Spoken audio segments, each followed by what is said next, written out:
No, Davor, danes sva v tvojem rastlinjaku po dopustu. Prinesla sem ti pa ene par zanimivih sort, da jih boš lahko probal. In sicer gre tukaj čisto pri vseh za balkonske oziroma povešave sorte paradižnika, ki lepo uspevajo tako v koritih in obešankah, kot tudi v gredah, v rastlinjakih. Moramo opozoriti, da v rastlinjakih, kjer se lahko v bistvu uporablja kot prekrivna rastlina.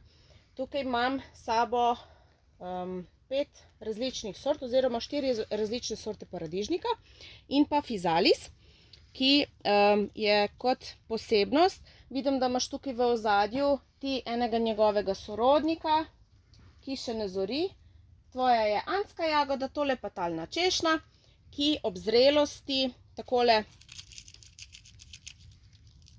se posuši ovojnica in plod pade na tla. Okus je izredno aromatičen, ima okus po ananasu in tak zelo, zelo aromatičen in sladek in kisel hkrati. Tukaj gre pol še za paradižničke, ki so meni najljubši in jih gojim vsako leto.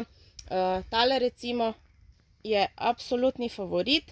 Gre za sorto Gold Nugget, ki je bogato obložen in vedno zori prvi. Tako da to je za tiste neočakane, kako me čakajo prvi paradižnik spomladi, vedno treba saditi take sorte, ki res zgodaj zorijo. Prav tako gre tukaj za en majčken paradižniček z imenom Hundreds and Thousands in ima dobesedno na tisoče plodov na svojih malih rastlinah, ki lepo visijo kot ene perlice, je pa izredno okusen, ko ga pregrizneš, kar poči v ustih. Tale rožnat lepotec pa tale rdeč sta pa bratec in sestrica, oba od istega vzreditelja oziroma vzrediteljice.